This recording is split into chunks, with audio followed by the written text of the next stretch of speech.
On the prequel to the 22nd episode, we're discussing the very non-controversial topic of gender roles and previewing the Stepford Wives.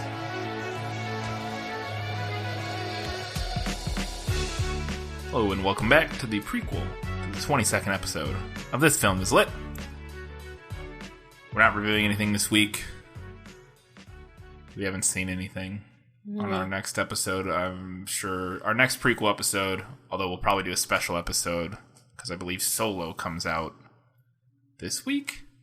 It comes out the 25th, doesn't it? Sorry, then 2 weeks. So then it probably will be for our prequel episode, right? Eventually we'll be doing Solo. But this episode, we're just going to get right into learning things with This Film Is Lit and discuss gender roles. No matter what anybody tells you, words and ideas can change the world. I think maybe this week it's a little less learning things and a little more we clarify our terms. Yes. I'm not personally qualified to discuss gender theory in any deep and very educated way. I think that's a good thing to sort of preface this discussion with, is that we did a very minimal amount of research to kind of clarify some terms and kind of more discuss what we mean when we say things like gender and gender roles and that sort of thing.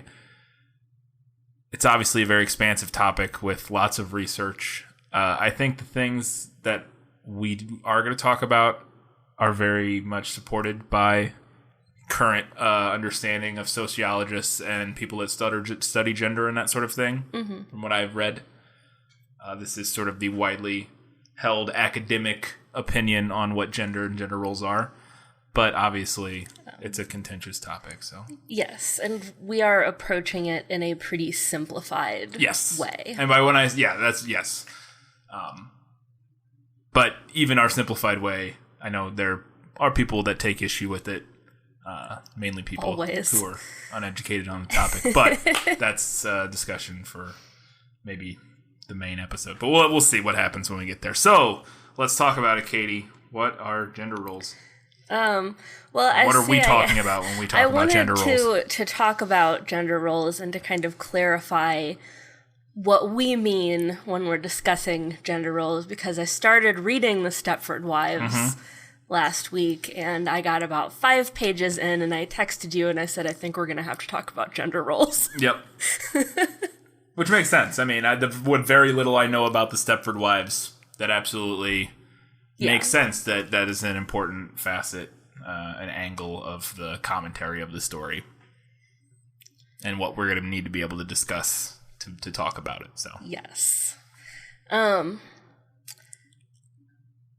so I think a good place to start is by clarifying that gender and sex aren't the same thing. Yes. They sound like they're the same. And they're often used interchangeably. They are, in sort of common.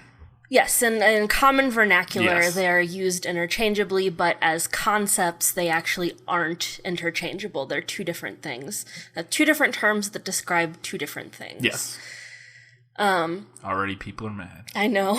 I don't know how many of our listeners are mad, but there are people who that very simple sentence would make them very mad. There are people whose spider senses just went off as I said those words. Again, I don't know how many of our listeners would fall into that category, but who knows?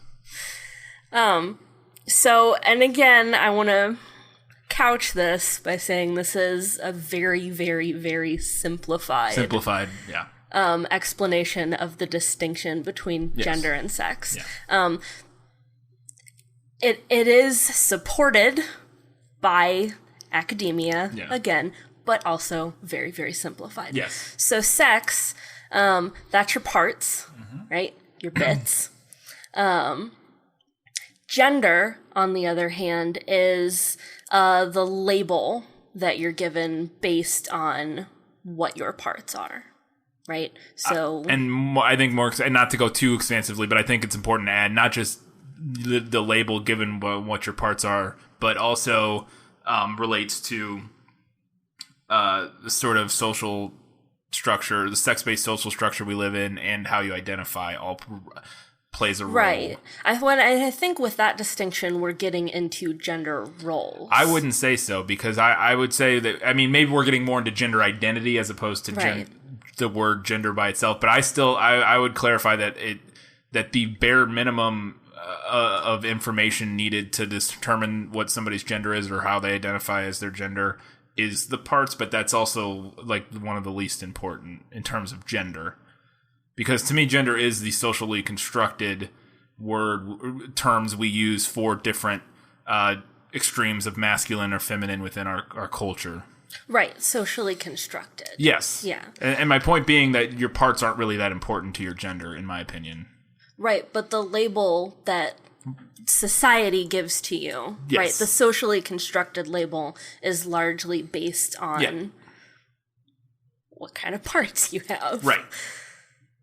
Right, I'm just clarifying the distinction between sex and gender, because sex is very much absolutely determined, is a naturalistically determined thing of like, okay, what are your, not chromosomes, but, chromosomes? I can't even remember the right word for it I'm going for. But, whatever your genetically determined sort of bits and whatever are, versus gender being a taking that and then constructing a bunch of stuff on top of it with social structure and again how you identify or how people identify.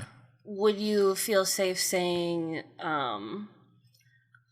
then sex is like kind of the biological component? That's the way I've always heard it described in academia, is that, and from the discussions I've always seen on this topic, is that sex is the biological component. It is the there's not really a lot of argument. There are things obviously like intersexed and I don't know all the proper terms for it. There's not just male and female necessarily. There's, like I said, the intersex and some other stuff. Right, of course. But it is genetically based. It is the biology part of it. Mm-hmm. And to me, gender, and again, this is the controversial somewhat part to some people, is beyond that. It takes that. It's kind of like your parts. The sex is sort of the baseline information that then we stack a bunch of other stuff on top of. Yes. And then that becomes what we call whatever gender we've decided on as a culture. Or whatever genders we've decided on as a culture exist, which for the Western American culture, generally speaking, is male and female. But that's traditionally, I said male and female, or masculine and feminine. And then there's obviously a continuum. Yes, a spectrum. So we've got two different terms describing two different things, right? Sex is you have a vagina. Gender is therefore you must like playing with dolls and the color pink. Yes. Okay. It's this societal construct on top of your biological sex. And based on tradition and all kinds of things, and all kinds of things. Some of it, to some extent, is biological differences potentially, and that's a whole can of worms. But yes, based on a whole bunch of different things, gender is these labels, right? Or maybe not labels, concepts that we labels, concepts, ideas that we kind of assign to people. Mm-hmm. And they can assign to themselves, but yes. But that's complicating it even more. That complicates it even more. But it's complicated. So I think this, I mean, we can try to simplify it, but there's not really a way to simplify it. It is complicated. But so those are the two things. So gender roles, then. A gender role is a role that a person is expected to fulfill based on that label or concept or idea of their gender. So sometimes that might be like a literal role. Mm-hmm. Like we might expect women more so to be homemakers. We might expect men more so to be breadwinners, right? And those are literal roles that you fulfill within society. Yeah. It might have more to do with skill sets, right? Mm-hmm. We might expect a man to know how to change a tire. Mm-hmm. But maybe we don't expect a woman to know that. We might expect a woman to know how to change a diaper, but not expect that from a man. Yep. And then I think where it gets like a little bit stickier, and then maybe like people don't necessarily recognize it as much, is when we get down to stuff like demeanor. Like, we might expect a woman to be, like, nurturing and motherly and kind. We might expect a man to be stoic, tough, right? Yeah. But we might not have the same expectation reversed. Yeah. I think that's a pretty solid sort of summation of what we mean when we say gender role. And when we're discussing gender roles as it pertains to the Stepford Wives. Mm-hmm. That's kind of the stuff we're talking about. And now it's a more expansive topic than that, and there's a lot of facets and angles to it. In the Stepford Wives, it is a very specific representation of gender and gender roles that we're going to be sort of discussing. Right. We're specifically like a male-female binary. Yes. Maybe not so much getting into like gender identity. No. That's not really a relevant. This is a very traditional sort of like a traditional pre-50s or 60s understanding of gender and gender roles, when it was pretty much men, male, female. Right. And that really did start to change around the 50s or 60s. I know this book was written in the 70s, but the representation is very much this sort of, from what it seems to me, a very, I don't know when the book takes place, but, or if like a time period it takes place. Is it in the 70s? It is in the 70s. Well, but even still, there was just sort of starting to be more and more research done about the topic of gender. Right. It really took off kind of in the 50s and 60s from what I understand, but it still, so it was very new. And so it was still very common, and I mean, it is now even still to some extent, to have it be this very binary expression of gender and the gender roles associated with them. So that's a general sort of briefing on what we mean when we're going to be talking about gender and gender roles. Again, it's a complicated topic, and it's also very hard to talk about a topic like gender and gender roles simply because it's not simple. Yeah. It's very dynamic and it's very complicated. Yeah, it's complex and it's multifaceted. I want our listeners to be able to understand like the ideas basically that we're referring to. And I want to clarify that when we're talking about them, we are talking about a binary. Yeah. Because that's kind of what the story demands us to talk about. So we're not really talking about like non-binary gender identities. We're talking about like specifically or masculine or feminine. All, yes. Yeah. And which because again, kind of what I said earlier, based on what is presented in the book and the ideas presented, we're going to discuss it on the terms of the book. Right. As opposed to early, and it may go other places. We'll see. I haven't watched it yet. We haven't talked, and it may go other places, and we may delve into more things about how that false dichotomy is problematic. That it does present issues, and that it's not a great idea to split that into such a hard binary, right? And because it causes issues with gender roles and all kinds of stuff. So I'm sure the conversation will go there to some extent. But again, we're going to generally be discussing it in terms of man, woman, female gender roles, male gender roles, because that's what the book is talking about. Yeah. Let's move on and preview the Stepford Wives. Why are we moving? We're moving so that we can be the happiest family in the whole world. Welcome to Stepford. Stepford is the family paradise. It has no crime, no poverty, and no pushing. Good morning, ladies. Wait, you work out dressed like this? Of course. We always want to look our very best. I have no fun facts. I had a hard time finding fun facts too. All my fun facts are also not fun facts. So we haven't really even discussed this. We're doing the 2004. Yeah. There are two film versions. And the 1975 is considered like a cult classic. It is a much better received film than the 2004 Stepford Wives. Now, I had initially planned on the 2004 because I couldn't find a copy of the 1975. Yeah. Now, I do think it's on YouTube. Yeah. So if you want to watch it. And it may be interesting to one day go revisit it and do that one to see, because it supposedly is such a better representation of the material. So just we were talking about it today, trying to figure out which one we wanted to do. We decided to go with the 2004 one for a couple reasons. One, we thought it might be more fun because it is kind of supposedly terrible. Yeah. And they made a bunch of changes to it, which we'll talk about, but it sounds like they made a bunch of really interesting changes, which might be more interesting to talk about. But we also considered the 1975 one for a couple reasons. One, it's supposed to be pretty good, or relatively good. I mean, it's not like it's got amazing reviews or anything, but, comparatively, it's supposed to be pretty good. And it was also written or adapted by William Goldman, who wrote The Princess Bride and Butch Cassidy and the Sundance Kid and all that stuff. So I thought that would be interesting to do another one of his films, because we've only ever done The Princess Bride. Yeah, so it's kind of interesting. We're going to do the 2004 one. But first, let's talk about the book. Katie, what do you got? So the novel, it's a satirical thriller by American novelist and playwright Ira Levin, who you also might know as the author of Rosemary's Baby. Oh, I did not know that. Yeah. That's interesting. I've never seen or read Rosemary's Baby. I've seen part of Rosemary's Baby. I've never read it. It looked creepy. Yeah.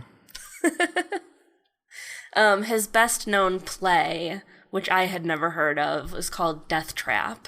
But it holds the record as the longest running comedy thriller on Broadway. So that's cool. And his first produced play was called No Time for Sergeants, and it launched the career of Andy Griffith. So that's cool. There you go. So The Stepford Wives, published in 1972, from what couple of reviews I was able to find back from 1972. I had to go into the academic... what's the word I'm searching for? Journal? Or like... Oh, the databases. Oh, yeah. I had to actually go in. I work for a college. Yeah, that's what I mean. I had to actually go into the databases. Yeah. I couldn't just Google it.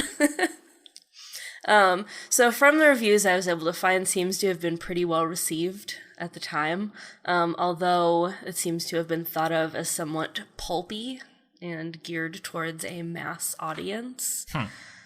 Which is lit crit speak for common. Saturday Review said that it lacked density and complexity, and that it used a grade school level vocabulary and a high school level syntax, but that the author made it believable through emotional transfer. So there you go. What does he mean by emotional, or he or she mean by... what does they mean by emotional transfer? 1972 book review, let's be real, it was probably a dude. Yeah, that's why I said he originally, but then I realized I was assuming improperly and changed my mind. But emotional transfer, I'm not really sure. Okay. I was would wondering. I would heard assume that term. I have honestly never heard that either. I would assume that he's referring to like the tone that the author uses, right? Kind of like transferring emotions through the writing onto the reader. I'm assuming just the emotional aspect of the story right, coming the across emotional aspect of the story came across well, as I assume what he's trying to... Ethos? No. Pathos? Yes. The pathos. Probably the author's pathos. Yes. Coming through to the reader. Ethos is... Although we could really get into lit crit theory. No, thank you. Author versus reader. No, thanks. I'm sure we'll get there someday.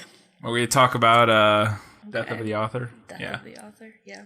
Levin once said in an interview that the town that the fictional Stepford is based on is Wilton, Connecticut. He lived there in the 1960s, and apparently it shook him. So... I mean, I feel like Connecticut in general seems right. It's the right, yeah. It's just sort of very milquetoast. It's kind of the vibe I get of Connecticut. I feel like everybody in Connecticut has a sweater set and a tennis racket. Yeah. And they just walk around with them all it's day. It's just there's not a more waspy white that's redundant, but there's not a more waspy state than Connecticut to me, that I can think of. And for those of you who don't know, WASP stands for White Anglo-Saxon Protestant, right? Yeah, that's right. Yeah. It's just sort of like old money, rich, white. Yeah. Or not even necessarily rich, but just kind of old money white people. New England. Yeah, New English white people. Yeah. Vaguely Christian. Yeah. I feel like we're going to get a bunch of angry people from Connecticut. I know. I'm sure it's lovely. I've never been, but something about it. I think it's just, I'm sure it's just media. Because you only ever hear about Connecticut. It's always where, this is what it is. It's always where, in movies where there's a snobby, douchey guy, white guy. His family's always from Connecticut or vacations in Connecticut. I don't know why you would vacation in Connecticut, but they probably have nice hills it's nice or something in the summer. Yeah. But wouldn't that be funny? We covered the highly controversial topic of gender roles if all of the angry responses were about our opinions on Connecticut. That would, yeah. So last fun fact. The term Stepford wife has entered common usage in the English language. It did so after the publication of his book, generally used as a derogatory term for a submissive and docile wife who conforms to in a subservient role to her husband's interests. Yep. So the entering of the term Stepford wives into common parlance is the only way I knew anything about this book / movie. It's context clues because you know how people use the term. Yeah, and I just knew what the term meant, and so I assumed vaguely what the movie was about. Cool. Well, in that case, let's talk about the 2004 Stepford Wives film. Imagine if you could streamline your spouse, overhaul every physical flaw. What have they done to you? All right, like I said, came out in 2004, directed by, and this I had no idea, it was directed by Frank Oz. I saw that. Which, assuming most people know, Frank Oz is famous for a lot of things, but most notably, he's the voice of, most of the Muppets. He's the voice of Yoda. Yeah. He also directed a fair number of other films. I want to say he directed Dark Crystal. He directed one of those Muppet movies. Either The Dark Crystal or Labyrinth. One of them, I'm pretty sure. Frank Oz directed The Dark Crystal, The Muppets Take Manhattan, Little Shop of Horrors, The Indian in the Cupboard, and The Stepford Wives, among a few others. But, so this movie was a disaster. Yeah, it doesn't have a good... it has a 26% on Rotten Tomatoes. There were a ton of problems on set. Everybody apparently hated everybody. There was all kinds of fights, which is upsetting for Nicole Kidman because she apparently, one of the main reasons she took the role was because Frank Oz was directing it, and she loved Miss Piggy. Mm-hmm. And she said, this is the closest I'll ever get to working with or something like that, because work with Frank Oz. And they apparently had a very poor relationship on the set of the film. She almost left the project, but that was supposedly more to do with rewrites and not liking the rewrites, because it was heavily re-edited and rewritten because it was test screened a bunch of times, and they would screen it, and then they would go back and rewrite it and reshoot stuff and keep doing it, and it just turned into a giant mess. And apparently there's a bunch of continuity errors because of it, and you completely lose the whole point of the movie, essentially. Right. Well, I can only imagine that would be like trying to heavily edit a book while it was being printed. Yeah. And normally there is and now I don't know how often you do it with test screenings. That's a whole different thing, but it's very common especially nowadays, to shoot a film, get into the post-production process, start going through it, putting it together, and go, okay, we want to reshoot this stuff. It happens with almost every movie nowadays, and you shoot some more famously than others. Supposedly Rogue One, they reshot half of the movie or something like that. And same with Solo, they apparently reshot a lot of the film. But it's not nearly as controversial as people kind of make it No. out to be. And normally it's not quite as much as certain movies that have been most known for, but it happens on every film, almost any big budget film, and it makes perfect sense when you think about it, because you shoot a movie, the chances of getting everything exactly right the first time are zero. I mean, pretty much. And so the fact that you can go back, I mean, it's like writing a paper or anything. You never turn in the first draft. Well, students do. Some people do. Students do. But generally, you wouldn't want to just turn in the first draft. So you shoot a movie and go, oh, okay, we can change this scene, we can do that. But normally you don't do that because of test screenings as much. Mm-hmm. Usually it's more of like the, producers and everybody and kind of gets together and looks at it from my understanding and goes, we should change this, we should do this. And you can usually make a better film if you have not too many people, not too many hands in the kitchen. But and now, can you clarify for me what exactly is a test screening? Test screening means they showed it to an actual audience. Okay, and that could be like anybody? Yeah, and my understanding is generally test screenings, they pull people off the street in LA and say, you want to watch a movie or wherever. What an exciting time to be alive. Yeah, well, it's not as common anymore. There's still some test screening, but it's not as common anymore. I don't think.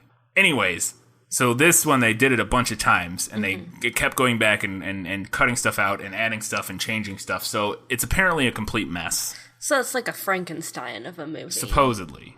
There's a reason it's got 25% on Rotten I'm so Tomatoes. Excited to see what horrors this movie They completely will bring. rewrote the ending, supposedly. Completely changed the ending. From how they originally filmed it and edited it, they completely changed it upon some test screenings and people not liking it or something. So they changed the ending. So we'll see if they changed it to what the book ending is or away, or who knows. But yes, that's the 2004 Stepford Wives. It's gonna be a mess. Like I said, I wouldn't be opposed to going back eventually and comparing it to the 1975. Yeah, I think that would be cool. I mean, we could even do like a special episode for that at some point or something if we wanted to. But anyways, cool. Stepford Wives next Tuesday. Well, then I guess until next time, keep reading books, keep watching movies, keep being awesome.